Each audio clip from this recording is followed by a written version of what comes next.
మనను బలపరుస్తున్నాడు.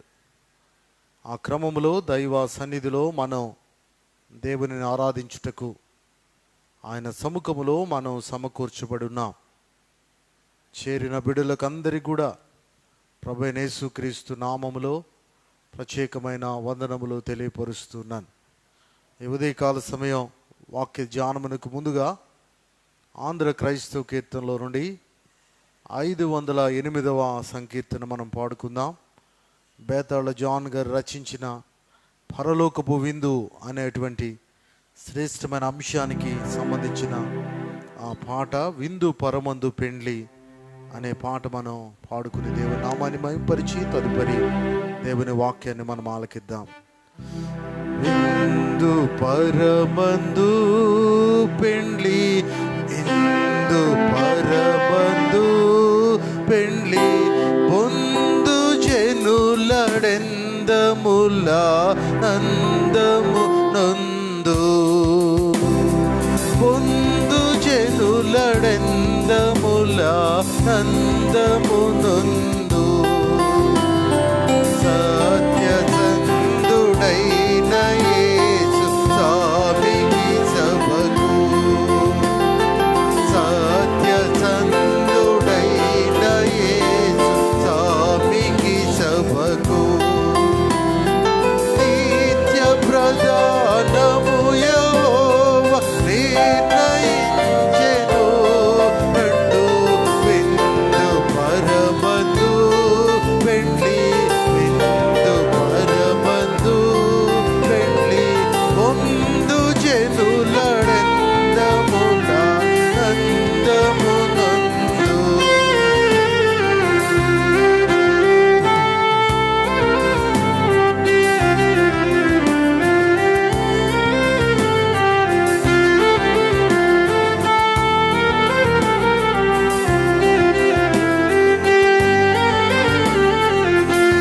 నీతి కనికరములతోడ నిన్ను ప్రదానము, నీతి కనికరములతోడ నిన్ను ప్రదానము, ప్రీతిగను నరించి తినని పిలిచే సాధ్యము, రెండు విందు పరమందు పెండ్లి, విందు పరమందు పెండ్లి, పొందు జనులడెందముల నందము నొందు.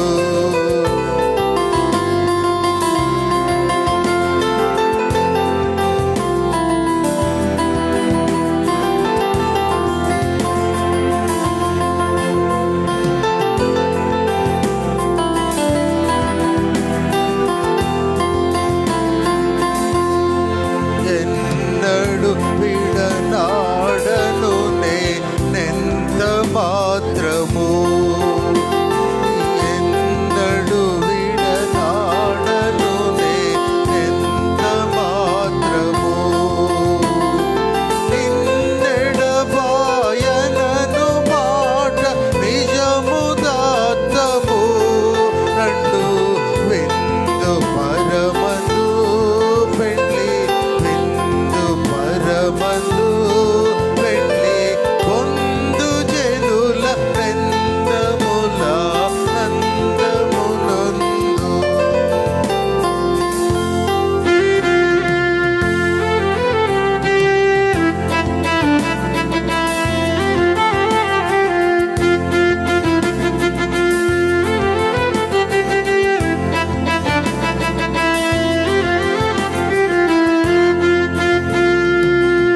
పరమనగరు ద్వారములు తెరువబడినవి,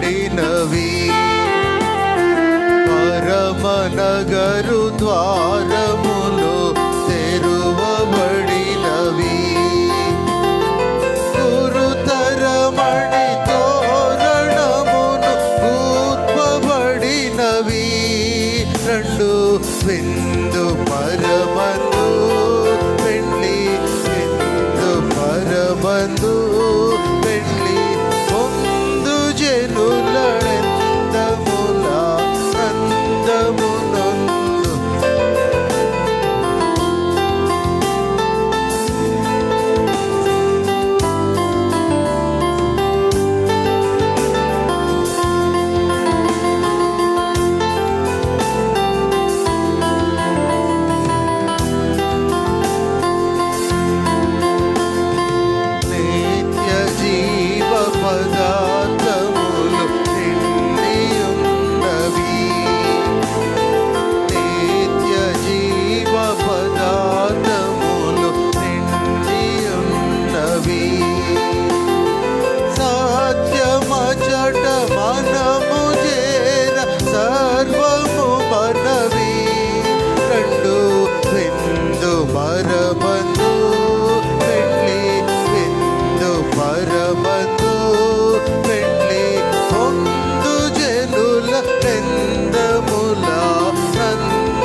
మికిలిగా ప్రేమించిన మా ప్రియ పరలోకపు తండ్రి,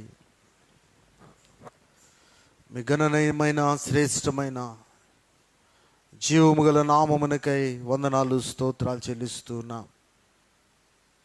ఉదయకాల సమయం ఈ సంఘాలయంలో మేమందరము సమకూర్చబడినట్లుగా మీరు సహాయం చేసి నడిపిస్తున్న క్రమం అంతటికై స్తోత్రాలు. ప్రభువా, ఇంకా ఎవరైనా నీ మందిర స్థలమునకు వస్తూ ఉంటే మార్గమంతా కూడా వారికి క్షేమకరమైన ప్రయాణం ఇచ్చి నీ సముఖములో చేరి నీ మాటల చేత తృప్తిపరుచున్నట్లు సహాయము చేయండి. సోషల్ మీడియా నెట్వర్క్ ద్వారా నీ మాటలు వీక్షిస్తున్న బిడ్డలు ప్రతి వారికి కూడా మీరు సహాయకులై ఉన్నందుకు స్తోత్రాలు. ఉదయకాల సమయం నిలువబడి నీ దాసుడు చేరిన పిల్లలు మేమందరము కొద్దిసేపు నీ ఆధీనములో ఉండి నీ మాటలు వింటూ ఉండగా మీరే మమ్మలను బలపరచుమని, మాతో మాట్లాడుమని రక్షకుడైన యేసు నామమున అడిగి వేడుకుంటున్నాము తండ్రి, ఆమేన్. ప్రియరా, ఈ ఉదయకాల సమయం దైవ సన్నిధిలో మనం దేవుని వాక్యాన్ని ధ్యానం చేయబోతూ ఉన్నాం. పరిశుద్ధ బైబిల్ గ్రంథములో నుండి ఈ దినం చదువుకున్న వాక్య భాగాన్ని మనం పరిశీలిస్తూ ఉన్నాం. పరమగీతము 1వ అధ్యాయము 12వ వచనంలో రాయబడిన మాటలు మనం చదివి ఉన్నాం. రాజు విందుకు కూర్చుండి ఉండగా నా పరిమళ తైలపు సువాసన వ్యాపించెను. ఈ ఉదయకాల సమయం వాక్య అంశములోనికి మనం వెళుతూ ఉన్నాం. రాజు విందు అనే అంశాన్ని మనం ధ్యానం చేయబోతూ ఉన్నాం. రాజు విందు. ఈ దినాలలో విందు భోజనాలు ఎక్కువ కదండి. ఎక్కడ చూసినా విందులే. ఒకరిని మించి ఒకరు విందు ఎంత గొప్పగా పెడితే అంత మంచిది అన్నట్టుగా ఇదొక కాంపిటీషన్ అయిపోయింది.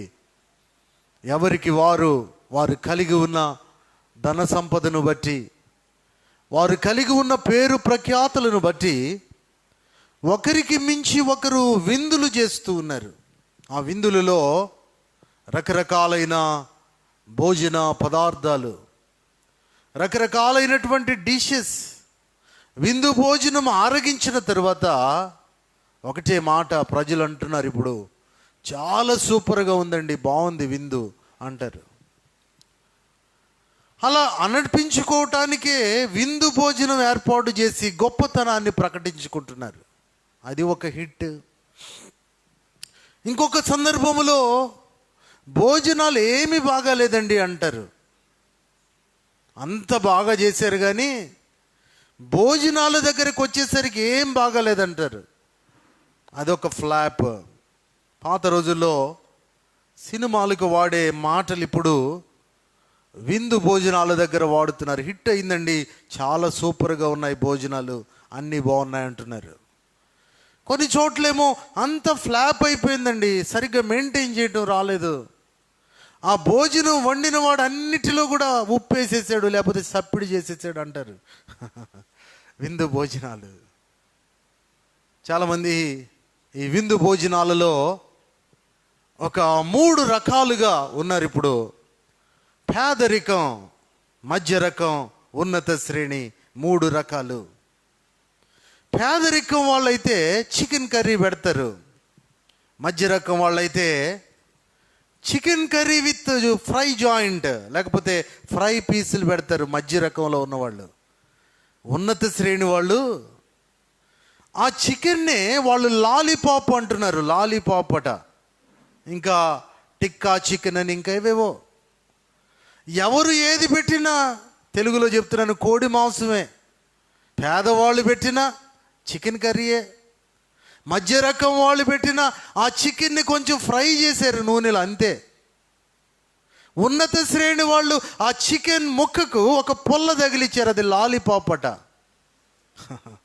ఇప్పుడు భోజనాలు ఎక్కువైపోయాయి.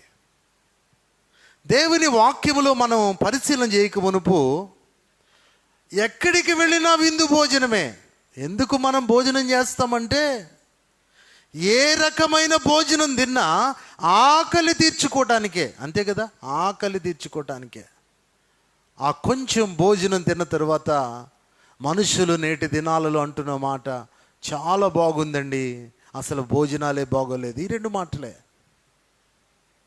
ఈరోజు మన అంశం పరమగీతం 1వ అధ్యాయము 12వ వచనములో రాజు విందుకు కూర్చుండి ఉండగా. రాజు విందు. మన అంశం ఏమిటి అనంటే రాజు విందు. ఈ పరమగీతము అనేటువంటి బైబిల్లో రాయబడిన ఈ అధ్యాయము సొలొమోను రచించాడు.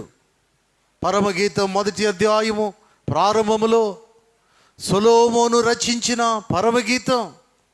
ఈ సొలొమోను దావీదు బెత్షెబాకు పుట్టిన కుమారుడు. అయితే ఈ సొలొమోనును దేవుడు రాజుగా చేసినట్లుగా వాక్యంలో మనం చూడగలం. అయితే ఈ పరమగీతాన్ని గురించి కొన్ని మాటలు నేను జ్ఞాపకం చేసి దేవుని వాక్య అంశములోనికి మనం వెళదాం.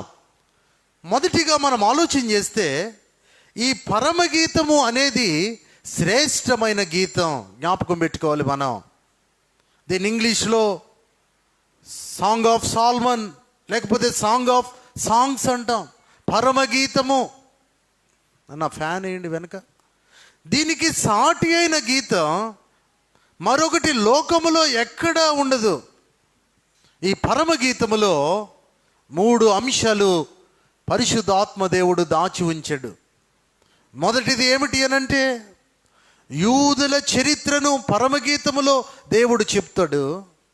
రెండవది క్రీస్తు స్వరక్తమిచ్చి సంపాదించిన చరిత్ర ఈ పరమగీతములో ఉంటుంది.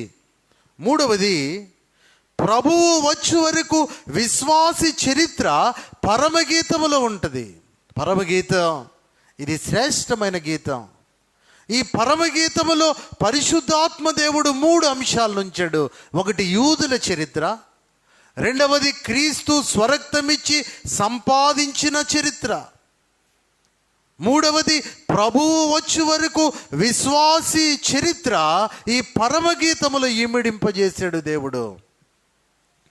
ప్రభువు మన పట్ల ఉన్న ప్రత్యేక ప్రేమ దీనిలో కనపడుతుంది.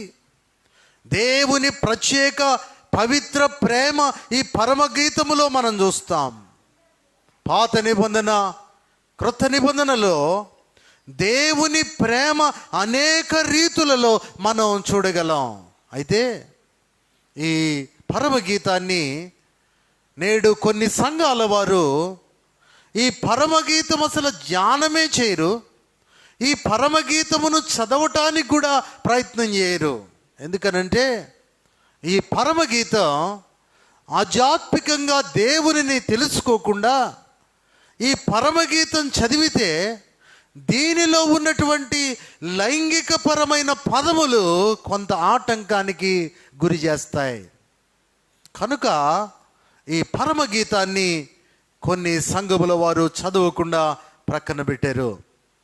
ఈ పరమగీతములో సొలొమోను మహారాజుగా కనిపిస్తున్నాడు వాక్యములో మనం చూస్తే. అయితే ఇతడు గొప్ప రాజైనను ఒక తోటకు కావలి ఉన్న ఒక దీన దరిద్రులాలిని ప్రేమించాడు. ఈ మాట జ్ఞాపకం పెట్టుకోవాలి. ఈ పరమగీత గ్రంథములో సొలొమోను మహారాజుగా కనిపిస్తున్నాడు. ఇతడు గొప్ప రాజైనను ఒక తోటకు కావలి కాయుచున్న ఒక దీన దరిద్రులాలిని ప్రేమిస్తూ ఉన్నాడు. ఆమె పేరు షూలమ్మితి. షూలమ్మితి అనే పేరుకు అర్థం ఏమిటి అనంటే పరిపూర్ణురాలు లేక సంపూర్ణురాలు అని అర్థం. ఇప్పుడు ఆ షూలమ్మితి దీన దరిద్రురాలు. మహారాజుగా ఉన్న సొలొమోను ఒక తోటకు కావలి కాస్తున్నటువంటి షూలమ్మితిని ప్రేమిస్తూ ఉంటే ఆ ప్రేమ తన సహోదరులకు నచ్చలేదు.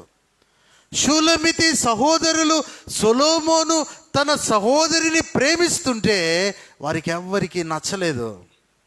అయితే ఆ షూలమ్మితిని తన సహోదరులు ఏం చేశారంటే రాజు యొక్క ప్రేమను అనుమానించి షూలమ్మితిని ఎక్కువ బాధలకు గురి చేసి ఎండలో పని చేయించారు.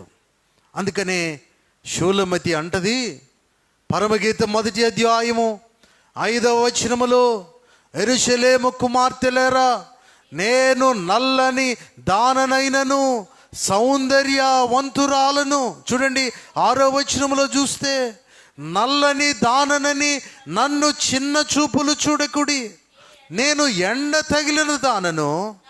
నా సహోదరులు నా మీద కోపించి నన్ను ద్రాక్ష తోటకు కావలి కత్తిగా నుంచిరి, అయితే నా సొంత తోటను నేను కాయక పోతిని. షూలమితి యొక్క సహోదరులు ద్రాక్ష తోటను కావలి కాయటానికి, ఎండలో పనిచేయటానికి కారణం ఏంటో తెలుసా? మహారాజుగా ఉన్న సొలొమోను దీన దరిద్రురాలైన షూలమితిని ప్రేమిస్తుంటే, వారి సహోదరులు ఆమెను అనుమానించి ఆమెకు శిక్ష వేసి ఆమెను ఎండలో పెట్టారు. ఆ ఎండకట షూలమితి ఎలా అయిపోయిందంటే నల్లగా అయిపోయింది. ఎలా అయిపోయింది చెప్పండి? నల్లగా అయిపోయింది.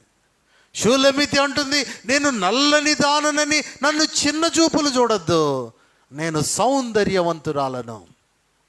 నా సహోదరులు నా మీద కోపగించరు, నన్ను ద్రాక్ష తోటకు కావలి కత్తిగా ఉంచారు. షూలమితి అనంటే పరిపూర్ణురాలు, సంపూర్ణురాలు అని అర్థం. ఎంత ఎండకు ఆమె ఎండిందో ఆ ఎండను బట్టి ఆమె నల్లగా అయిపోయిందట. ఈ విషయం రాజు అయిన సొలొమోను ఎరిగిన వాడై, రాజు అయిన సొలొమోనుకు అర్థమై కాపరి వేషములో షూలమితి ప్రేమను కొనసాగించాడు. ఆ విషయము రాజు అయిన సొలొమోనుకు అర్థమయ్యి, రాజు అయిన సొలొమోను ఒక కాపరి తోటమాలి వలె తన పొలములోనికి వచ్చి షూలమితిని ప్రేమిస్తూ ఉన్నాడు. ఈ సందర్భంలో ఒక మాట మనం జ్ఞాపకం చేసుకుంటాం. ఇక్కడ మహారాజు కాపరిగా మారటం గమనిస్తూ ఉన్నాం. సొలొమోను మహారాజుగా ఉండి షూలమితిని ప్రేమించటానికి కాపరిగా మారిపోయాడు. ఈ అనుభవం ప్రభువులో నెరవేరింది. ప్రభు అయిన యేసు రాజులకు రాజు, ప్రభువులకు ప్రభువు. ఆయన మంచి కాపరి. సొలొమోను రాజును షూలమితి సోదరులు త్రోసివేసినట్టు రాజైన ప్రభువును కూడా యూదులు త్రోసివేశారండి. రాజైన సొలొమోను షూలమితి సోదరులు త్రోసివేసినట్టు మన ప్రభు అయిన యేసు క్రీస్తును యూదులు త్రోసివేశారు. సిలువ వేసి ఆయనను చంపారు. అయినను ప్రభువు తన ప్రేమను చూపుతూ అందరినీ కాపాడి నడిపించే కాపరిగా ఉన్నాడు. క్రీస్తు ప్రభువులకు ప్రభువు రాజు. క్రీస్తు ప్రభువు రాజు. క్రీస్తు ప్రభువు రాజు. అదే సమయంలో ఆయన కాపరిగా కూడా కనిపిస్తున్నాడు. ఇప్పుడు మనం జ్ఞాపకం పెట్టుకోవాలి, ప్రభు అయిన యేసు కాపరి అయిన రాజు. అందరు ఈ మాట చెప్తారా? ప్రభు అయిన యేసు కాపరి అయిన రాజు. షూలమితి మనం చూస్తే సొలొమోను ప్రేమిస్తున్నాడన్న సంగతి తన సహోదరులకు చెప్పి వాళ్ళు ఏం చేశారంటే షూలమితిని ఎండలో పెడితే సొలొమోను కాపరి వేషములో వచ్చి షూలమితిని ప్రేమిస్తున్నాడు. ఆనాడు యూదులు యేసు ప్రభువును ఇదిగో సిలువ వేసినప్పటికీ ఆయన అందరినీ ప్రేమించేవాడు. ఇప్పుడు ఆయన ఎవరంటే ప్రభు అయిన యేసు కాపరి అయిన రాజు అని మనం జ్ఞాపకం పెట్టుకుంటూ ఉన్నాం. పరమగీతాన్ని యూదులు మిక్కిలి విలువైన గ్రంథంగా భావిస్తారు. వివాహ సందర్భములో ఈ పరమగీతాన్ని ప్రత్యేకించి చదువుతారు. యూదుల వివాహాలు జరుగుతూ ఉన్నప్పుడు పరమగీతాన్ని వారు చదువుతారు. కారణం ఏంటంటే పరమగీతములో ఒక ప్రత్యేకమైన దైవికమైన ప్రేమ ఉంది. మీరు గృహానికి వెళ్ళిన తరువాత పరమగీతం 8 అధ్యాయాలు ఉన్నాయి. చదివి ప్రయత్నం చేయండి. దానిలో రాయబడినదంతా కూడా ప్రియుడు ప్రియురాలు అని వారి మధ్య కొనసాగిన ప్రేమ కనపడుతుంది. ఇప్పుడు ప్రియుడు ఎవరంటే సొలొమోను, ప్రియురాలు ఎవరు అనంటే షూలమితి. వారి ఇరువురి మధ్య సాగిన ప్రేమ ఎలాంటిది అనంటే పవిత్రమైన ప్రత్యేకమైన ప్రేమ. ఆ ప్రేమను దేవుడు బైబిల్లో నిక్షిప్తం చేసి ఉంచాడు. పరమగీతాన్ని యూదులు ప్రత్యేక గ్రంథముగా భావించి వారి వారి వివాహ సమయములలో పరమగీతాన్ని చదవటం వాడుకగా ఉంది. ఎందుకు అనంటే యెహోవా వారి కొరకు వచ్చి వారికి రాజ్యాన్ని ఇస్తాడని యూదుల నమ్మకం. వారికే కాదు, విశ్వాసులకు కూడా నిత్య రాజ్యం ఇవ్వటానికి ప్రభువు తిరిగి వస్తున్నాడు. మనం ప్రభువు కొరకు ఎదురు చూడాలని పరమగీతం ద్వారా దేవుడు హెచ్చరిక చేస్తున్నాడు. ప్రభువు తిరిగి రాబోతున్నాడు. ప్రభువు కొరకు మనం ఎదురు చూడాలని పవిత్రమైన ప్రేమతో దేవుడు మనలను ప్రేమించాడని ఆయన రాకడ కొరకు మనం ఎదురు చూడవలసిన వారమై ఉన్నాం. ఈ పరమగీతాన్ని మనం ధ్యానం చేస్తూ దీనిలో సొలొమోను రాజుగా ఉన్నాడు. షూలమితి సొలొమోను ప్రేమించిన తన ప్రియురాలుగా ఉంది. నేటి సంఘం ప్రభువును ఆరాధిస్తూ ఉన్నారు. దేవుని సంఘం, క్రీస్తు స్వరక్తమిచ్చిన సంపాదించిన సంఘం. ఆ సంఘములో విశ్వాసి యొక్క పని ఏమిటి అని అంటే యేసు క్రీస్తు ఎప్పుడు వస్తాడో ఎదురు చూడాలి, అంతే. దేవుడు సంపాదించిన సంఘములో విశ్వాసిగా ఉన్న నీవు నేను ప్రభువు ఎప్పుడు వస్తాడో ఎదురు చూడాలి. దాని కొరకే మనం దేవుని వాక్యాన్ని వింటూ ఉన్నాం. ఈ ఉదయకాల సమయం మన అంశం ఏమిటి అనంటే రాజు విందు. పరమగీతములో షూలమితి అంటుంది. ఈ మాట ఎంత చక్కని మాటో చూడండి. పరమగీతం 1వ అధ్యాయము 12వ వచనం, రాజు విందుకు కూర్చొని ఉండగా. అందరు ఈ మాట అంటారా? రాజు విందుకు కూర్చొని ఉండగా. ఇప్పుడు రాజు విందు కూర్చుంటే షూలమితి తన అనుభవం చెప్తుంది. చూడండి, నా పరిమళ తైలపు సువాసన వ్యాపించెను. రాజు విందు కూర్చున్నప్పుడు షూలమితి లేకపోతే పరిపూర్ణురాలు అని అర్థం ఇచ్చేటువంటి ఆమె అనుభవం ఎలా ఉందంటే నా పరిమళ తైలపు సువాసన వ్యాపించింది. రాజు, నేను ముందుగానే చెప్పాను, రాజు ఎవరు అనంటే ప్రభు అయిన యేసు కాపరి అయిన రాజుగా. ఇదిగో షూలమితి సోదరులు ఏ రీతిగా తనను ద్వేషించారో, రాజు యొక్క ప్రేమను అనుమానించి కష్టపెట్టారో, అటువంటి కష్టకాలములో ఉన్న మనలను ప్రేమించటానికి ఈ లోకానికి వచ్చినటువంటి ప్రభువైన యేసు కాపరి అయిన రాజు ఇప్పుడు ఆయన విందు ఏర్పాటు చేస్తున్నాడు. సొలొమోను రాజు విందుకు కూర్చుండి ఉండగా షూలమితి అంటుంది, నా పరిమళ తైలపు సువాసన వ్యాపించింది. ఎప్పుడైనా విశ్వాసిగా, దేవుని పిల్లలుగా ఇంత ఆత్మీయ అనుభవంలో దేవుడు ప్రభువైన యేసు కాపరి అయిన రాజు ఆయన విందు దగ్గర కూర్చున్నప్పుడు మనం ఈ మాట చెప్పగలుగుతున్నామా? నా పరిమళ తైలపు సువాసన వ్యాపించింది. నేడు రక్షింపబడిన తరువాత, రక్షణ పొందక మునుపు గతకాల అనుభవం అంతా కూడా దుర్గంధమే. దేవునిని తెలుసుకోనంత కాలము కూడా చెడ్డ వాసనే మన దగ్గర. అయితే ప్రభువు దగ్గరికి వచ్చాం. రాజు విందు కూర్చుండగా షూలమితి చెప్తుందండి. షూలమితి సంఘమునకు సాదృశ్యం. సంఘములో ఉన్న విశ్వాసి చెప్పాలి, నా పరిమళ తైలపు సువాసన వ్యాపించింది, వెదజల్లింది. నేను ముందుగానే చెప్పాను, నేటి దినాలలో భౌతికంగా అనేక విందులు ఏర్పాటు చేస్తున్నారు.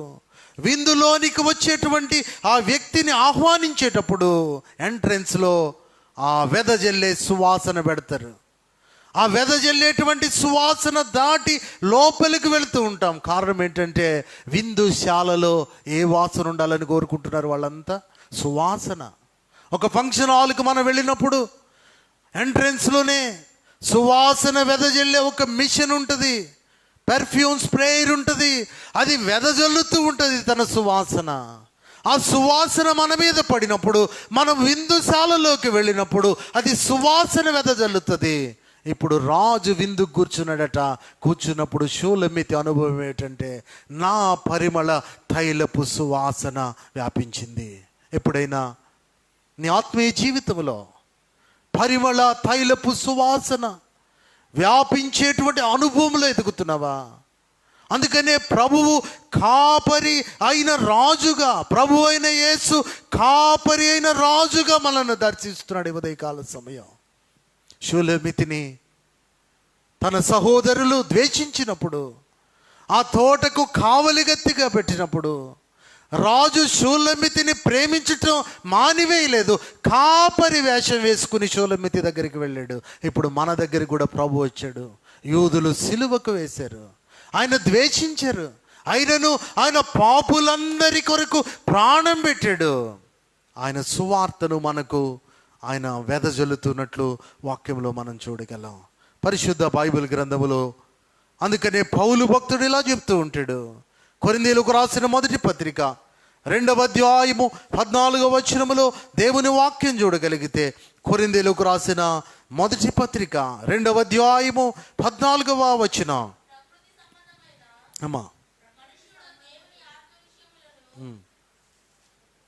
2వ కొరింథీయులకు రాసిన పత్రిక 2వ అధ్యాయము 14వ వచనం.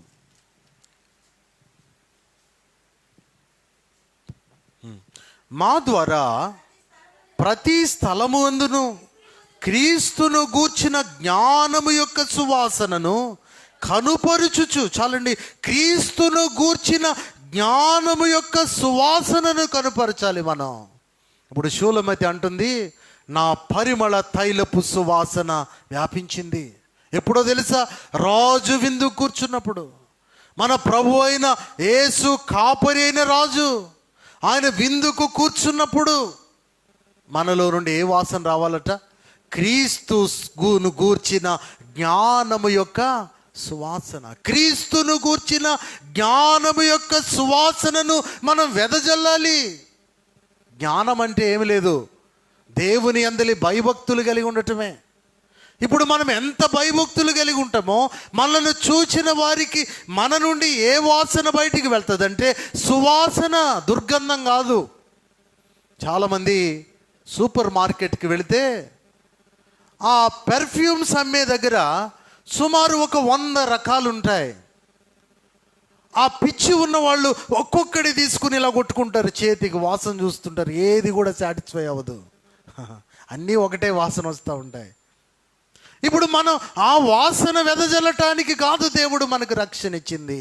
షూలెమితి వలె రాజు విందు కూర్చున్నప్పుడు పరిమళ తైలపు సువాసన వ్యాపింపజేసినట్లుగా క్రీస్తును గూర్చిన సువార్త అనే సువాసన, మనం క్రీస్తును గూర్చిన జ్ఞానం యొక్క సువాసనను కనుపరచాలి.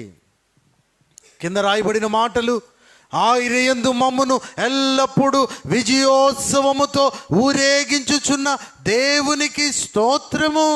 ఇప్పుడు దేవుడు మనలను విజయోత్సవముతో ఊరేగిస్తున్నాడండి. దేనితో ఊరేగిస్తున్నాడు? విజయోత్సవముతో.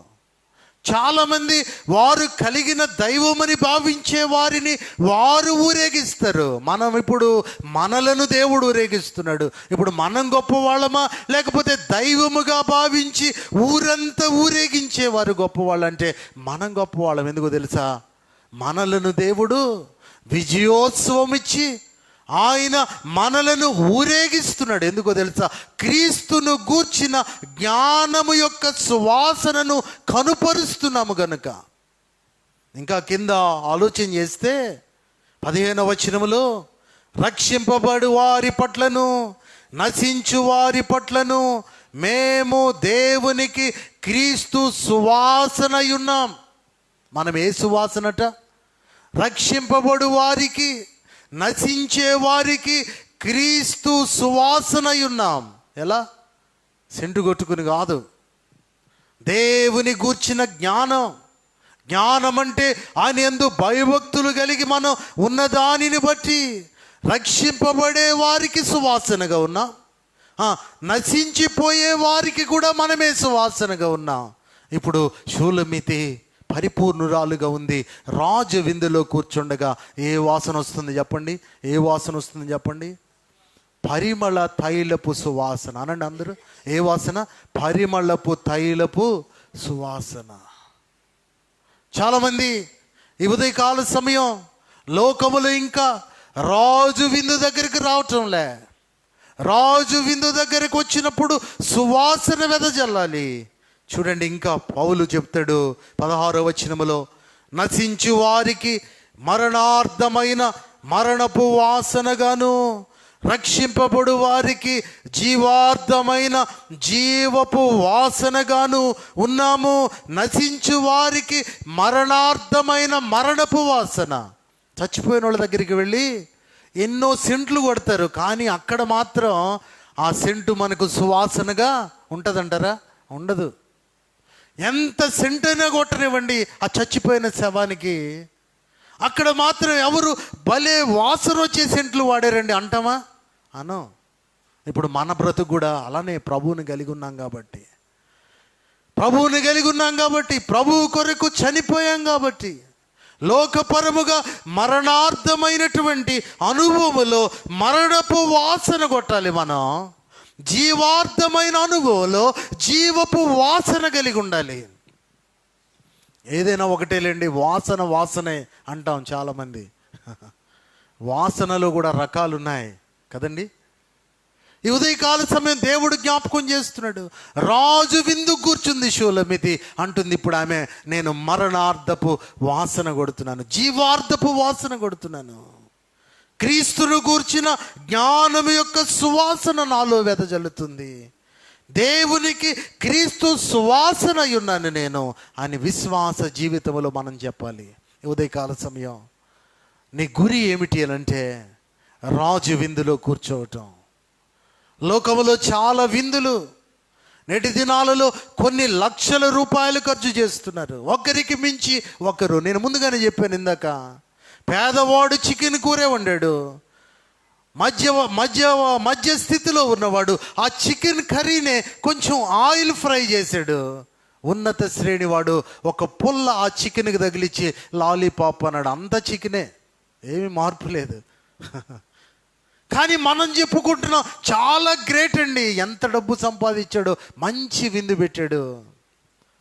నా చిన్న వయసులో విందు చేయాలంటే నాకు ఊహ వచ్చినప్పుడు ఆ విందుశాలలో మహా అయితే ఆ కుటుంబీకులను పిలుచుకునేవాళ్ళు ఒక 100 మంది. ఇప్పుడు అంటున్నారు వేల మంది, 5,000 మంది ఎస్టిమేషన్ అండి.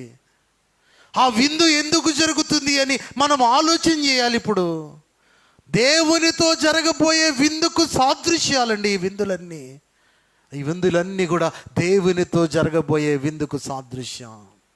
భూమి మీద జరిగే విందులకు అందరూ వెళ్ళిపోవచ్చు, కానీ ఆ ప్రభువైన యేసు రాజుతో జరిగే విందుకు అందరూ వెళ్ళటానికి అవకాశం లేదు. ఆ విందులో ఉండాలంటే పరిమళ తైలపు వాసన మనలో నుండి బయటికి రావాలి.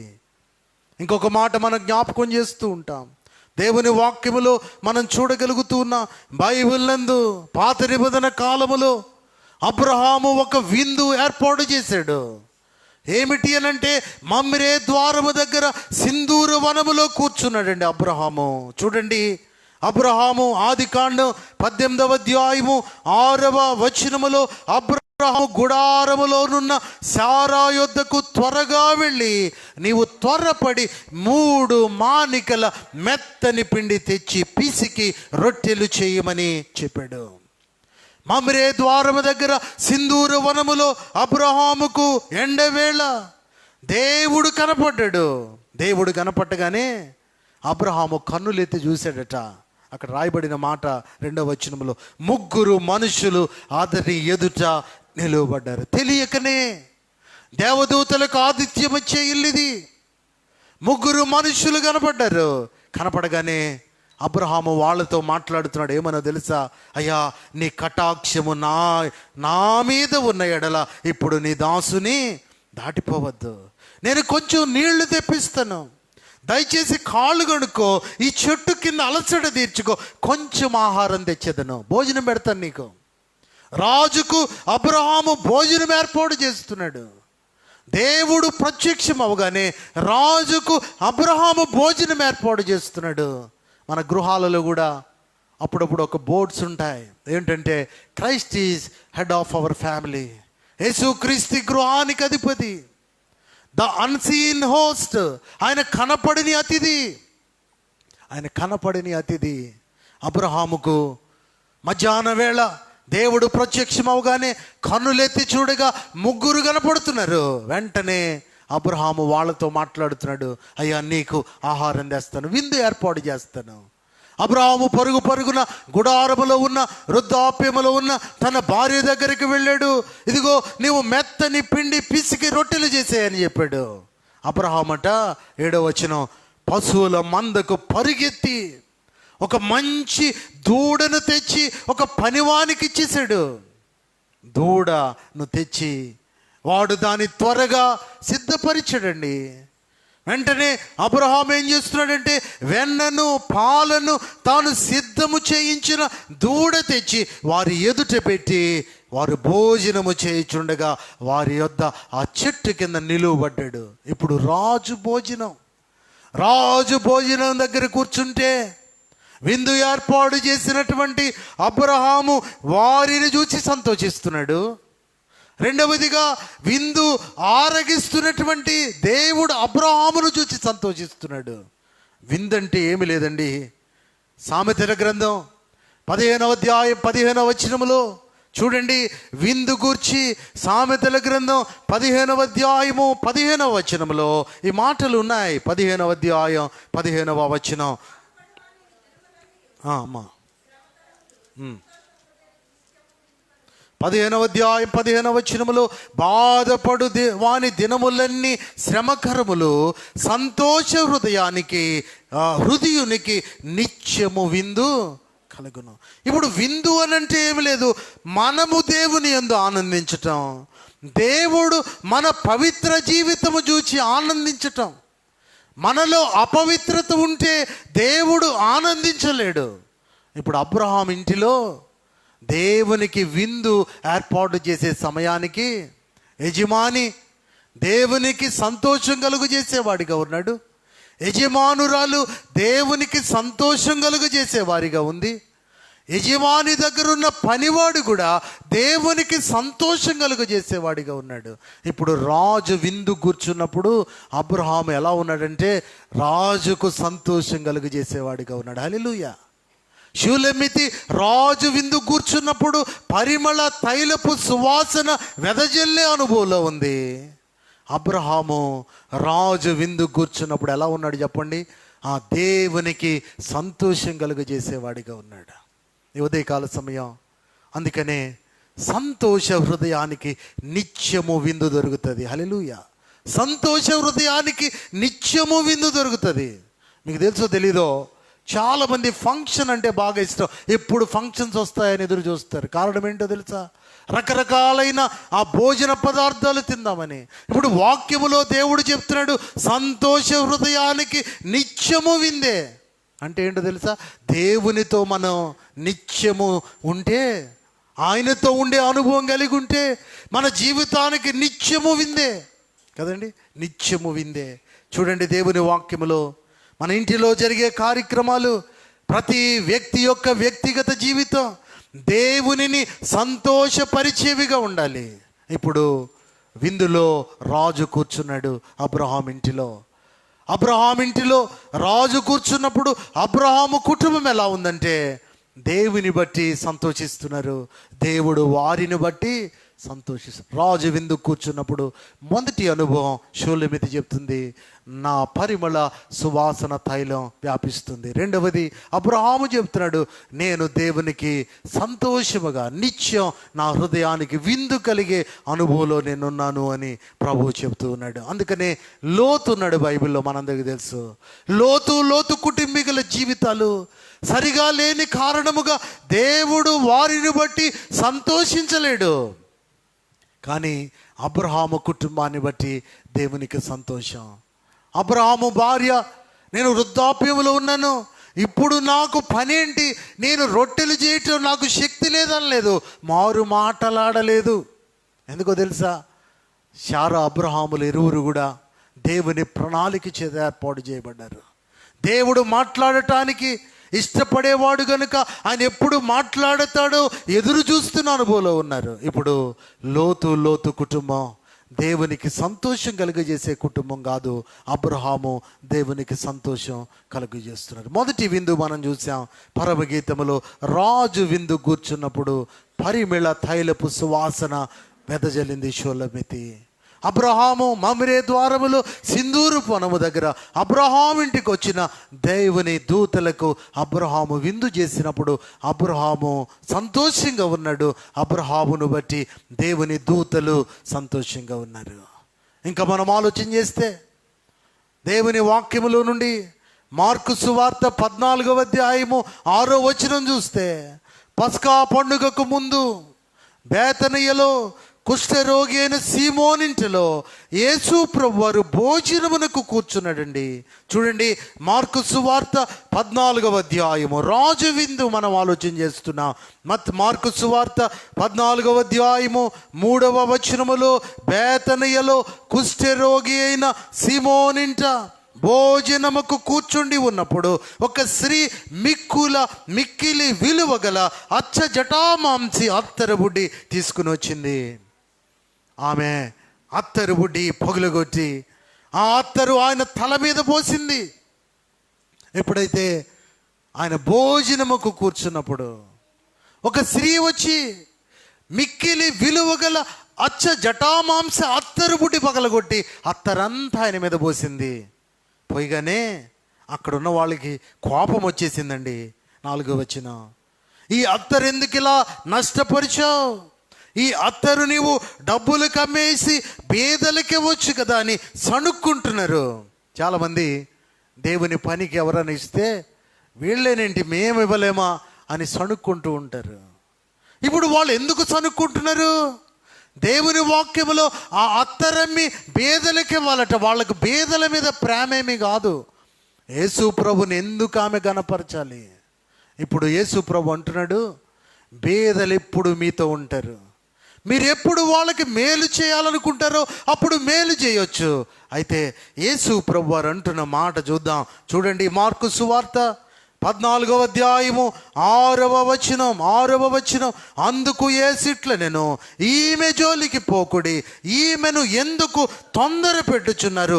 ఈమె నా ఎడల మంచి కార్యము చేశాను. రాజు భోజనము కూర్చున్నప్పుడు గొప్ప ప్రశంస పొందే అనుభవంలో ఉంది.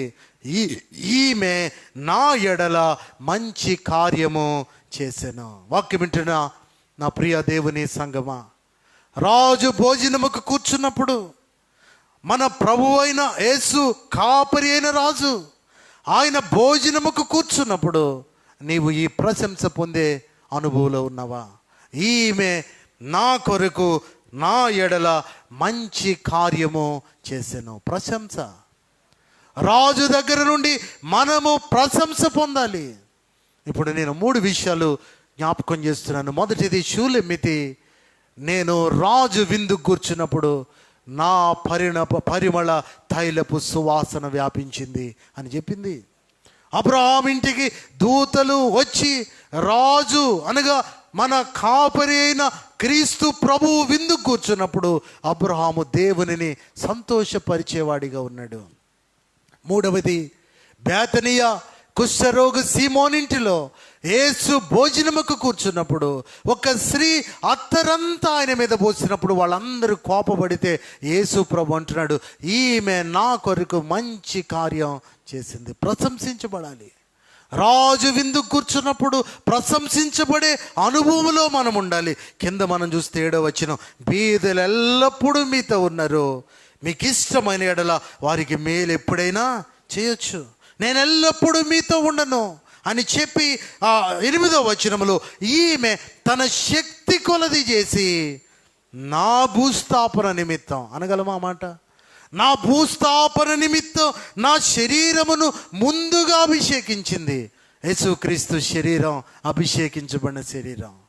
అందుకనే యేసు అనంటే రక్షకుడు, క్రీస్తు అనంటే అభిషిక్తుడు.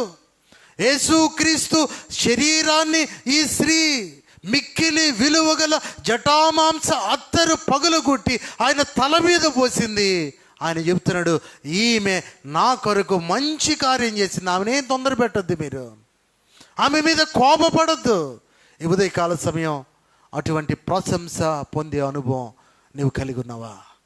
ప్రభువు మనను చూచి ఈయన నా పట్ల మంచి కార్యం చేస్తున్నాడు, క్రీస్తు సువార్త జ్ఞానమును కనపరచగలిగిన సువార్త వెదజల్లుతున్నాడు, మరణార్థపు వాసనగా జీవార్థ వాసనగా క్రీస్తు కొరకు సువాసన ఉన్నాం, ఆ అనుభవంలో ఉన్నారు అని ప్రభువు ప్రశంసించే అనుభవం మనం కలిగి ఉండాలి.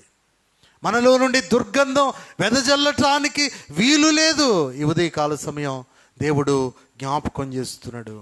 ఈ విందులో దేవుని వాక్యాన్ని మనం చూస్తే ఆమె సర్వలోకములో ఎక్కడ ఈ సువార్త ప్రకటించబడుతుందో అక్కడ ఆమె చేసినది సువాసనగా ప్రకటించబడుతుంది. సువార్త అంటే సువాసన, దేవుని సువార్త, దేవుని మంచి వార్త. చూడండి 9వ వచనములో ఆమె జ్ఞాపకార్థముగా ప్రశంసింపబడుతుంది. జ్ఞాపకార్థముగా ఆమె ఎందుకు ప్రశంసించబడుతుంది అని అంటే, దేవుని దృష్టిలో ఆమె చేసిన కార్యము ప్రశంసింపబడే కార్యం. నేడు సంఘములో విశ్వాసులుగా దేవుడు ప్రశంసించే కార్యాలు చేయాలి. దేవుడు మనను పొగిడేటువంటి అనుభవములో దేవునికి ఇష్టమైన కార్యాలు చేయాలి. అప్పుడే మనలో నుండి సువాసన వెదజల్లుతుంది అని ప్రభు పేరట నేను జ్ఞాపకం చేస్తున్నాను. రాజు విందులో ఆయన కూర్చున్నప్పుడు, రాజు ముందు మనమున్నప్పుడు మనలో నుండి పరిమళ తైలపు సువాసన వెదజల్లాలి. రెండవది, రాజు విందుకు కూర్చున్నప్పుడు ఆయన నన్ను చూచి ఆనందించాలి, మనము ఆయనను బట్టి సంతోషించాలి. మూడవది మనం చూస్తున్నాం, రాజు విందుకు కూర్చున్నప్పుడు ఆయన చేత మనం ప్రశంసించబడాలి. అలా ప్రశంసించబడాలంటే ఈ ఉదయకాల సమయం దేవుడు విందుకు మనల్ని పిలుస్తూ ఉన్నాడు. మత్తయి సువార్త 22వ అధ్యాయములో విందు కనపడుతుంది. చూడండి, రాజు తన కుమారుని పెళ్లి చేస్తూ విందు ఏర్పాటు చేశాడండి. మనల్ని ఒక ఫంక్షన్ హాల్కు పిలుస్తున్నాడు, గొప్ప ఫంక్షన్ హాల్కు పిలుస్తున్నాడు. ఎంతమంది అయినా రావచ్చు ఆ విందుకు.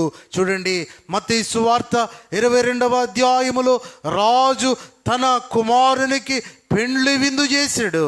ఆ పెండ్లి విందుకు పిలువబడుటకు అనేక దాసులను పంపించినప్పుడు 4వ వచనం చూడండి, ఇదిగో నా విందు సిద్ధపరిచి ఉన్నాను. దేవుడు పిలుస్తున్నాడు. రాజు విందుకు నేటి దినమున ఆయన ఆహ్వానిస్తున్నాడు. ఇదిగో నా విందు సిద్ధపరిచి ఉన్నాను. 4వ వచనములో పెండ్లి విందుకు రండని పిలువబడుతున్నాం, పెండ్లి విందుకు రండి అని పిలుస్తున్నాడు. రాజు ఇదిగో నా విందు సిద్ధపరిచి ఉన్నాను. చాలామంది ఈ పిలుపు అందుకున్న వాళ్ళు, వారి ఆత్మీయ అనుభవం ఎలా ఉంది అని అంటే, కొంతమంది సాకులు చెప్తూ ఉన్నారండి. వారు ఏ రీతి అయిన సాకులు చెప్తున్నారో చూద్దామా? లూకా సువార్త 14వ అధ్యాయము మనందరికీ తెలిసిన మాటలే. రాజు తన కుమారుని పెళ్లి విందుకు పిలుస్తున్నాడు.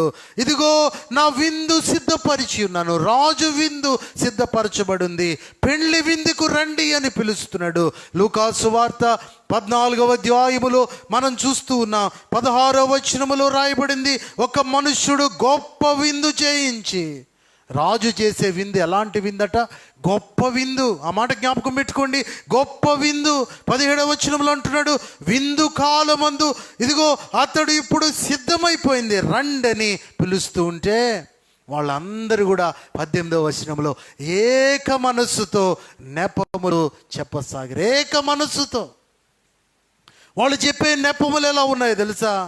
18వ వచనం చూడండి, మొదటి వాడు అంటున్నాడు, నేను ఒక పొలము కొని ఉన్నాను, అవశ్యముగా వెళ్ళి దానిని చూడాలి అంటున్నాడు. విందు సిద్ధంగా ఉందంటే వాడికి అప్పుడే గుర్తొచ్చింది ఏంటట? పొలం కొన్నాడట, ఆ పొలాన్ని చూడటానికి వెళ్తాడట. ఆదివారం కూడా మనం అప్పుడప్పుడు ఇలాంటి నెపములు చెప్తూ ఉంటాం, సాకులు చెప్తూ ఉంటాం. దేవుడు ప్రభువు చెప్తున్నాడు, ఇదిగో నా విందు సిద్ధంగా ఉందయ్యా రండి అని పిలుస్తూ ఉంటే, ఇదిగో నేను పొలం కొన్నాను అంటున్నాడండి వాడు. ఇంకొకడు చూడండి, మరొకడు అని ఉంది అక్కడ 19వ వచనం, నేను 5 జతల ఎడ్లను కొని ఉన్నాను, వాటిని పరీక్షింప వెళ్ళుచున్నాను. ఎడ్లు కొనుక్కున్నాడట. చాలామంది ఎడ్ల వ్యాపారం చేసేవాళ్ళు లైన్కి వెళ్తున్నాం అంటారు. ఇప్పుడు ఈరోజు అతడు విందుకు రాకుండా ఎడ్లను పరీక్షించటానికి వెళుతున్నాడట. చూడండి, ఇంకా రాస్తూ ఉన్న మాటలు మనం చూస్తున్నా. అక్కడ కింద మళ్ళీ ఆ మాట చెప్పి నన్ను క్షమించవద్దని వేడుకొనుచున్నాడట. ఏ విందుకు రాకుండా క్షమించాలి? ఇన్ని రాజు విందుకు రాకుండా వెళ్ళిపోతున్నాడు ఎక్కడికో. ఇంకా ఆలోచన చేస్తే 20 వచనం, ఇతను ఇంకా విడ్డూరంగా మరొకడు, నేనొక స్త్రీని వివాహం చేసుకున్నాను, అందుచేత నేను రాలేను. చాలామంది వివాహం అయిందండి మాకు, 3 నెలల వరకు బయటికి రాకూడదంట అంటారు. విన్నారా? వివాహం అయిందట, 3 నెలల వరకు బయటికి రాకూడదు. చాలామంది ఇలా అంటారు, పచ్చబొట్టలతో ఎక్కడికి వెళ్ళకూడదట. ఏమో మరి అవన్నీ సిద్ధాంతాలేమో. రాజు విందు, ప్రభు రాబోతున్నాడండి. ఆయన తిరిగి వచ్చే సమయానికి ఆయన విందుకు ఆహ్వానిస్తూ ఉంటే ఇంకా నెపములు చెప్పే అనుభవంలో ఉన్నవేమో.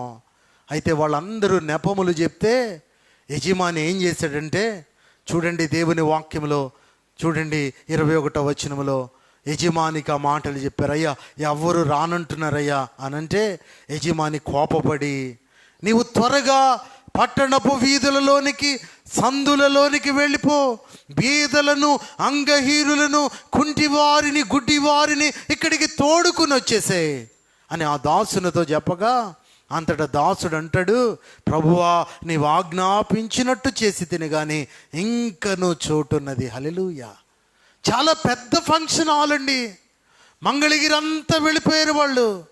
బీదలను, వీధులలో సందులలో ఉన్నటువంటి అంగహీనులు, కుంటివారు, గుడ్డివారు, వాళ్ళందరినీ తేగా మళ్ళీ దాసుడు రాజు దగ్గరికి వెళ్ళి అంటున్నాడు, అయ్యా ఇంకా స్థలం ఉందయ్యా, ఇంకా స్థలం ఉంది అని చెప్తే ఇప్పుడు అంటున్నాడు 23వ వచనం, నీవు రాజమార్గములోనికి కంచెలలోనికి వెళ్ళి లోపలికి వచ్చుటకు అక్కడి వారిని బలవంతం చేయి అని చెప్తే వాళ్ళందరూ వచ్చేసారండి, భోజనం చేస్తున్నారు. మత్తయి సువార్త 22వ అధ్యాయంలోనికి వచ్చేయండి. మత్తయి సువార్త 22వ అధ్యాయంలోనికి రాగానే ఆ విందు ఏర్పాటు చేసిన విందుశాలలోనికి రాజు వెళ్ళాడు. మత్తయి సువార్త 22వ అధ్యాయము, మత్తయి సువార్త 22వ అధ్యాయము 11వ వచనం, రాజు కూర్చున్న వారిని చూడ లోపలికి వచ్చాడు. ఆహ్వానించిన రాజు, విందు ఏర్పాటు చేసి ఆహ్వాన పత్రిక పంపించిన రాజు ఎవరెవరు వచ్చారో చూద్దామని లోపలికి వెళ్ళాడు. అక్కడ పెండ్లి వస్త్రము ధరించుకొనని ఒకరిని చూచాడు. పెండ్లికి వెళ్ళాలంటే ఇన్విటేషన్ ఉండాలి, పెండ్లికి వెళ్ళాలంటే ఆహ్వాన పత్రిక ఉండాలి. ఆ ఆహ్వాన పత్రిక వెళ్ళకపోతే భయముతోనే ఆ విందులో ఉంటాం. చదువుకునేటప్పుడు స్నేహితులు ఒకసారి నన్ను ఖమ్మంలో అలానే ఒక విందుకు తీసుకువెళ్ళారు. ఆ విందు నుండి బయటకు వచ్చేసి అంతవరకు కూడా భయమే, ఎక్కడ ఎవరు పట్టుకుంటారేమో అని. ఎందుకు ఈ మాటలు చెప్తున్నానంటే, బ్యాచిలర్స్గా ఉన్న వాళ్ళందరూ ఇలా చేస్తారు, ఎక్కడ పెళ్ళి ఉంటే అక్కడికి వెళ్ళిపోతారు, అందుకే సెక్యూరిటీ గార్డ్స్ని పెడతారు. ఇప్పుడు విందుకు ఎవరెవరు వచ్చారో చూద్దామని చూస్తే ఇదిగో ఒక్కడు కనపడ్డాడు. వాడికి ఏం లేదట, ఇన్విటేషన్ లేదు, పెళ్లి వస్త్రం లేదు. ఇదేంటండి అందరినీ రమ్మంటే వచ్చాం అని అంటే కుదరదు, పెళ్లి వస్త్రం కావాలి. ఇప్పుడు రాజు ఎవరు అని అంటే భూ సంబంధమైనది ఆలోచించొద్దు. మన రాజు ప్రభు అయిన యేసు, కాపరి అయిన రాజు, ఆయన విందుకు ఆహ్వానిస్తున్నాడు. ఆ విందులోనికి మనం వెళ్ళాలంటే పెళ్లి వస్త్రం కావాలి. ఆ పెళ్లి వస్త్రం లేకపోతే విందులో నుండి మనం బయటకు పంపించి వేయబడతాం. అందుకనే ఒక ఆయన ఆధ్యాత్మికంగా వైరాగ్యంలోకి వచ్చి ఈ పాట రాశాడండి. ఏమిటి అనంటే, ఈ జీవిత ఈదలేకున్నాను, నా చేయి పట్టుకో నా యేసునాదా, గాలి తుఫానులకు గలిగే తరంగముల కొట్టబడుచున్నాను గదా దేవా, ఈ జీవిత ఈదలేకున్నాను, నా చేయి పట్టుకో నా యేసు నాదా, పెండ్లి కుమారుండ ప్రభువైన క్రీస్తుండ, పెండ్లి సంగము ఆత్మాయుబి పిలుచుండే పెండ్లి విందులో నేను పెండ్లి వస్త్రముతోను పెండ్లి విందులో నేను పెండ్లి వస్త్రముతోను హల్లెలూయా అని ఆనందింతును.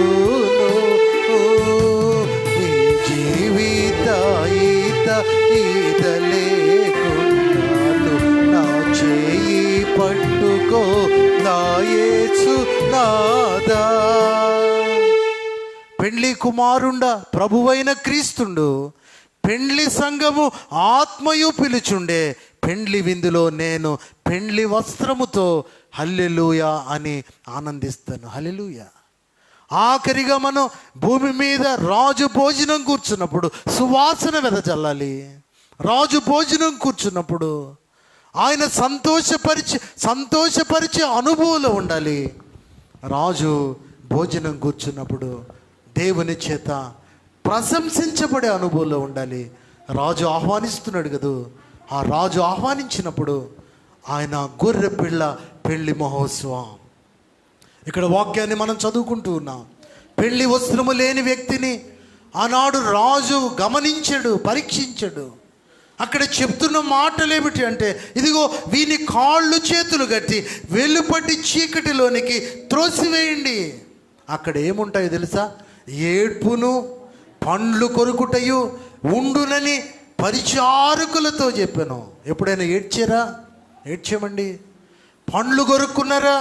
అప్పుడప్పుడు తినేటప్పుడు సడన్గా పండు కొరుక్కుంటే ఏమవుతుంది తెలుసు మనందరికీ. చిన్న బాధ అది. కానీ ఎల్లవేళలా ఇదే అనుభవం అనుకోండి, చాలా కష్టం కదూ. అందుకనే బైబిల్లో నిత్య నరకం అనండి ఆ మాట, నిత్య నరకం. అప్పుడప్పుడు కాదు, నిత్య నరకం. నిత్య జీవం ఎల్లవేళలా. ఆ నిత్య జీవం పొందాలంటే రాజు పెండ్లి విందుకు ఆహ్వానిస్తున్నాడు. పెండ్లి వస్త్రం ధరించుకోవాలి. ఒకవేళ ఈ మార్చి మాసంలో నీకు ఇంకా పెళ్లి వస్త్రం లేదేమో, ప్రభు తిరిగి రాబోతూ ఉన్నాడు. అందుకనే ప్రకటన గ్రంథంలో 19వ అధ్యాయములో దేవుడు విందు ఏర్పాటు చేస్తున్నాడు. అదే ప్రభు ఆహ్వానిస్తున్న విందు.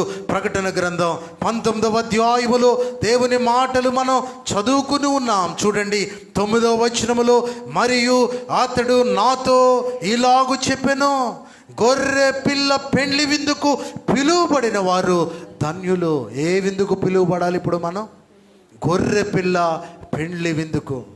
ఇక మీదట మనం ఏదైనా పెద్ద విందులకు వెళ్ళామనుకోండి, అప్పుడు ఇలా ఫీల్ అవ్వాలి, నేను గొర్రె పిల్ల పెండ్లి విందులో ఉండబోతున్నాను. హల్లెలూయా. గొర్రె పిల్ల పెండ్లి విందు అనంటే అక్కడ భోజన పదార్థాలు ఉండవు. మరి ఏమిటి అనంటే గొర్రె పిల్ల పెండ్లి విందు దేనికి సూచనగా ఉందంటే ఒక గొప్ప ఆనందానికి సూచనగా ఉంది. అంతే. విందు దేనికి సూచన అంటే ఆనందానికి సూచన. అంతేగాని విందంటే ఏదో యేసు ప్రభు మన కొరకు ఇక్కడికన్నా వెరైటీ భోజన పదార్థాలు ఏర్పరిచాడు అనకూడదు. బైబిల్లో దేవుడు ఆత్మీయంగా అర్థం చేసుకోవడానికి అక్షరార్థంగా వాడాడు. విందు ఆనందాన్ని కలుగజేసేది. ఇప్పుడు ప్రభువుతో మధ్యాకాశములో ప్రభువును కలుసుకుంటాం. గొర్రె పిల్ల పెండ్లి విందు సిద్ధపడుతూ ఉన్నాం. 7వ వచనంలో కింది భాగం చూడండి.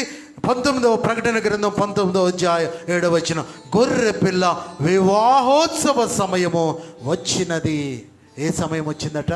గొర్రె పిల్ల వివాహోత్సవ సమయం వచ్చింది.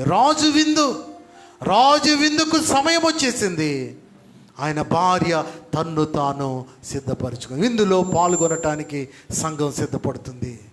యేసు ప్రభు వారు వరుడుగా ఉన్నాడు. ఆయన తిరిగి రాబోతున్నాడు. వధువైన సంఘం ఆయన కలుసుకోబోతుంది. ఆ వధువైన సంఘములో రక్షింపబడిన నీవు శూలమితి వలె పరిపూర్ణురాలుగా సంపూర్ణురాలుగా చేయబడాలి. ఆయన తిరిగి వచ్చినప్పుడు పెండ్లి విందు సిద్ధంగా ఉంది అని మనందరినీ కూడా ఆయన పోగు చేయబోతున్నాడు. ఆఖరిగా ఒక విందు జరుగుతుంది. ప్రభు ఇదిగో ఈ ఆఖరి విందు, గొప్ప విందు. ఎవరికి ఆహ్వానం చెప్తున్నాడో తెలుసా? ఎవరికి ఆహ్వానం?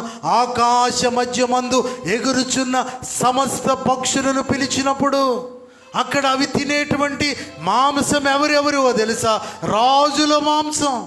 సహస్రాధిపతులు, సహస్ర అనంటే 1000 మంది అధిపతులు మాంసం, బలిష్ఠుల మాంసం.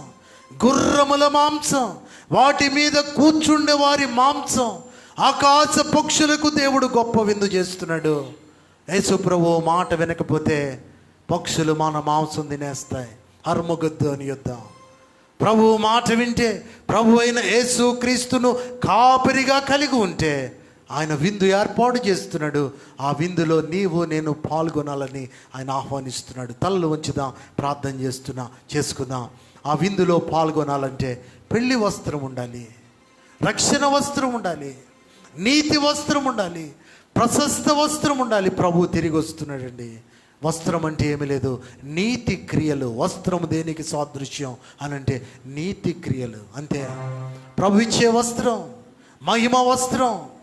మన శరీరములు రెప్పపాటులో మారిపోతాయి. చాలామంది అనుకుంటారు దేవుని రాకడ అంటున్నారు. ఎంతసేపు అండి రాకడ ఎప్పుడు వస్తుందో నీకు తెలియదు, నాకు తెలియదు. రెప్పపాటు అన్నాడు ప్రభువు. రెప్పపాటు అన్నాడు. క్యాలిక్యులేట్ చేయలేం టైం అని. రెప్పపాటులో మాయమైపోతాం. ప్రాణమైనా అంతే పోతుంది, దేవుడు రాకడైనా అంతే, రెప్పపాటులో జరిగిపోతుంది. ఇదిగో అక్కడక్కడ యుద్ధ సమాచారాలు వింటున్నాం. రాజ్యం మీద రాజ్యం లేస్తున్నాయి, రంకెలేస్తున్నారు. రష్యా అధ్యక్షుడు పుతిన్ ఎవరి మాట వినటం లేదు. చైనా మొన్నటి వరకు కరోనా ప్రపంచ దేశాలు పాడవాలని ప్రయత్నం చేసింది. ఏం జరుగుతుందో తెలీదు. మనం భూమి మీద కొద్ది వారమే, నిన్నటి వారమే. ఇదిగో గొప్ప విందు, ఆకాశ పక్షులను దేవుడు ఆహ్వానిస్తున్నాడు. ఆ మాంసం తినేయండి. ఆర్మేగద్దాని యుద్ధం ఇప్పుడు ఉక్రెయిన్లో జరిగే సాదృశ్యం అదే. మన ప్రాంతానికి కూడా రావచ్చేమో తెలీదు. ప్రభు రాకడ సమీపంగా ఉంది. రాజు విందుకు కూర్చోబోతున్నాడు. ఆయన సంతోషించే అనుభవంలో మన జీవితం ఉండాలి. తలలు వంచుదాం, ప్రార్థన చేసుకుందాం. చిన్న ప్రార్థన. ప్రభువా, నీవు నాకు ఇచ్చిన పెళ్లి వస్త్రం గొప్పదయ్యా. అయ్యా, నేను నిన్ను కలుసుకోవడానికి సిద్ధపడుతున్నాను. షూలమితి వలె నా పరిమళ తైలపు సువాసన నా భక్తి జీవితంలో వెదజల్లేటట్టు నాకు సహాయం చేయి అని ప్రార్థన చేయి. ఒకవేళ ఇంకా పెళ్లి వస్త్రం లేకపోతే, రక్షణ వస్త్రం లేకపోతే, ప్రభువు ఇస్తున్న శ్రేష్టమైన సమయం. ఇదిగో విందు సిద్ధంగా ఉంది. వీధిలో అందరినీ పిలుస్తున్నాడు. నన్ను ఒక్కడినే కాదు. ఆయన పిలుపుకు లోబడి, ప్రభువా నేను నీవిచ్చే రక్షణ పొందుతాను అని ఒక చిన్న తీర్మానం తీసుకుంటే దేవుడు నిన్ను దీవిస్తాడు. తలలు వంచుదాం, ప్రార్థన చేసుకుందాం. ప్రార్థన. మహాపరిశుద్ధుడా, ప్రేమ నమ్మకమైన మా ప్రియ పరలోకపు తండ్రి, మీ ఘననామమునకై స్తోత్రాలు. నువ్వెంత గొప్ప దేవుడవు ప్రభా. రాజు విందు ఆయన షూలమితి సొలొమోను ప్రేమించినప్పుడు తన సహోదరులు ఆమెను ఎంతగా అవమానించారు. ద్రాక్ష తోటకు కావలిగా పెట్టారు. ఎండ తగిలిన దానను నల్లని దానని అనుకోవద్దు, నేను సౌందర్యవంతురాలను అని చెబుతుంది షూలమితి. సంఘములో ఎదుగుతున్న మేము, మమ్మల్ని ఎవరు ద్వేషించినా హేళన చేసినా, ప్రభువా మేము మిమ్మలను కలుసుకోగలిగిన సౌందర్యం కలిగి ఉండే భాగ్యం ఇచ్చారు. సువాసన, పరిమళ తైలపు సువాసన వెదజల్లే అనుభవం ఇచ్చారు. నీ నుండి ప్రశంసించే అనుభవం ఇచ్చారు. నీవు మమ్మలను చూచి సంతోషించే ఆధ్యాత్మిక క్రమం ఇచ్చారు. ప్రభువా, ఇవన్నీ కూడా ఆ పరలోకపు విందులో, గొర్రెపిల్ల వివాహ మహోత్సవములో మేమందరము సదాకాలము మీతో ఉండాలని మమ్మలను సిద్ధపరుస్తున్నారు. గొప్ప విందు, హర్మగెద్దోను యుద్ధం. రాజ్యం మీదకి రాజ్యం, దేశం మీదకి దేశం, ప్రజలు ఒకరి మీద ఒకరు యుద్ధాలు చేసుకుంటూ నిన్ను కలిగిన పిల్లలుగా కాక లోకంలో వరిష్టానుసారముగా బ్రతికినప్పుడు ఆకాశ పక్షులను రండని పిలిచి ఆ బలిష్ఠుల మాంసం వాటికి విందుగా వేయబోతున్నాం నాయన. ఆ విందులో నాయన ఆ ఆకాశ పక్షులు నాశనము చేయకుండా తప్పించుటకి ఇంకనూ విందు సిద్ధంగా ఉంది. రండిని ఆహ్వానిస్తున్నాం.